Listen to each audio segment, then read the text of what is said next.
दुनिया में पाकिस्तान से भी गरीब देश है, परंतु पाकिस्तान को ही सबसे ज़्यादा लोन मिलते हैं। पर इस बार ऐसा क्या किया पाकिस्तान ने कि आईएमएफ यानी इंटरनेशनल मॉनेटरी फंड ने पाकिस्तान को लोन देने से मना कर दिया। देखिए, इस पर्टिकुलर टाइम में पाकिस्तान जिस सिचुएशन में फंसा, इससे पहले कभी नहीं फंसा। शॉपिंग मॉल और मार्केट्स को 8:30 बजे बंद करने के ऑर्डर आते हैं।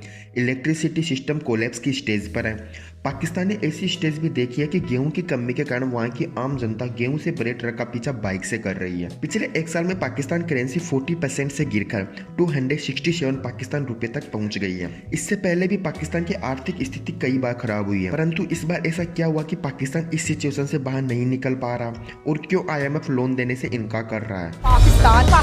पाकिस्तान में हालात लगातार बिगड़ते जा रहे हैं। पाकिस्तान की इंपोर्ट कैपेसिटी रसातल में पहुंच गई है। Pakistan has warned the country could face an economic collapse. Though Pakistan's not there yet, it's teetering on the edge.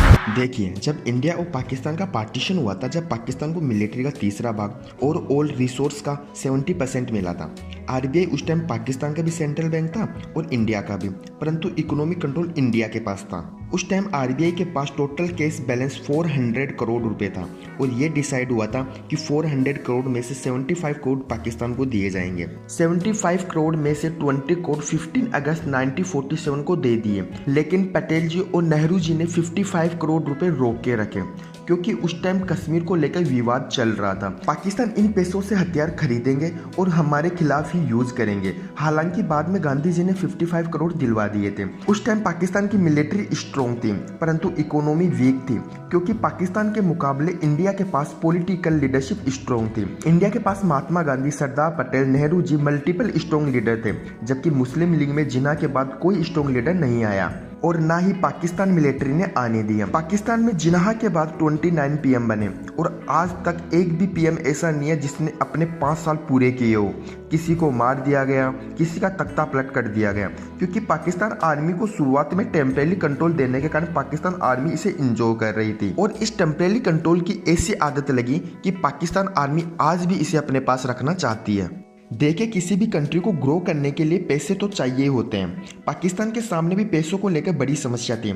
इसके लिए पाकिस्तान आर्मी ने फॉरेन एड की सहायता ली, क्योंकि इकोनॉमिक ग्रोथ के लिए पावरफुल पॉलिटिकल लीडर के साथ पेशेंस भी चाहिए होता है, इंपोर्ट और एक्सपोर्ट भी करना होता है। यह ना करते हुए पाकिस्तान आर्मी ने सीधा इकोनॉमी ग्रो करने के लिए नए नए जुगाड़ निकालने शुरू किए, और इसी एफर्ट में उन्हें दिखा United state of America. USA को साउथ एशिया से कोई प्रॉब्लम नहीं थी। यूएसए सोवियत संघ पर अपना दबदबा बनाना चाहता था, और उसके लिए उसे पाकिस्तान की जरूरत पड़ सकती थी। तो इसमें यूएसए को एक मौका दिखा। पाकिस्तान ने यूएसए को अपना फ्रेंड दिखाया, और उसके बदले पाकिस्तान को मिली फॉरेन एड। फॉरेन एड उन कंट्रियों को मिलती है जो गरीब है, परंतु पाकिस्तान को क्यों?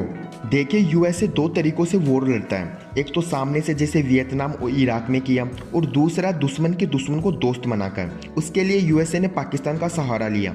अगर आप अपनी मिलिट्री डायरेक्ट किसी कंट्री के अगेंस्ट में भेजेंगे तो वॉर लाइक सिचुएशन हो जाएगी।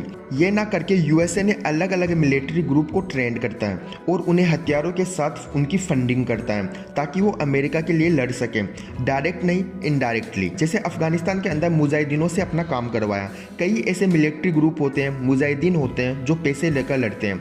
आपने देखा होगा अभी यूक्रेन और रशिया वॉर में रशिया ने पैसे देकर ऐसे ग्रुप को हायर किया था जो रशिया के लिए लड़ सके। इस मॉडल में रिस्क बहुत कम होता है। आपको बार बार सैलरी देनी नहीं होती है, आपको बस वेपन और ट्रेनिंग प्रोवाइड करवानी होती है। और इस पूरे गेम में पाकिस्तान पूरे एरिया का ट्रेनिंग सेंटर बन गया, और इसके लिए यूएसए पाकिस्तान को कभी ह्यूमन राइट्स और कभी फॉरेन एड के नाम पर पैसे बेचता रहा है, और यह पैसा पाकिस्तान की पूरी जीडीपी का 5% का हिस्सा बन गई थी। पाकिस्तान की मुश्किलें तब बढ़ी जब अफगानिस्तान की वॉर 1989 में खत्म हो जाती है।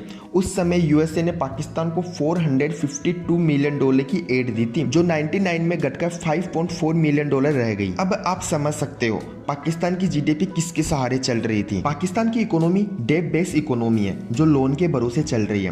पाकिस्तान कुछ इंपोर्ट एक्सपोर्ट नहीं कर रहा, बस लोन ले रहा है, और उस लोन को चुकाने के लिए एक और लोन ले रहा है। अब तक आईएमएफ ने पाकिस्तान को 13 बार लोन दिया है, पर एक बार भी नहीं लौटाया। अब आप सोच रहे होंगे, लोन तो वर्ल्ड बैंक भी देता है, पर पाकिस्तान आईएमएफ से ही लोन क्यों ले रहा है? देखिए, वर्ल्ड बैंक कंट्री ग्रोथ के लिए लोन देता है, जबकि आईएमएफ लोन तब देता है जब किसी कंट्री का बुरा टाइम चल रहा होता है। आईएमएफ लोन देने से पहले अपनी कुछ शर्तें रखता है। इस बार ऐसी शर्त रखी है कि जो पूरा करना पाकिस्तान के लिए थोड़ा मुश्किल हो रहा है।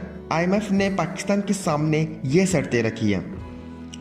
आपको क्या लगता है IMF पाकिस्तान को लोन दे देगा या फिर अदर कंट्री से पाकिस्तान को रिलीफ पैकेज मिलेगा? जानने के लिए जुड़े रहिए आपके अपने चैनल एजुकेशन ओल्ड फैक्ट में। New morning at new life. Thank you.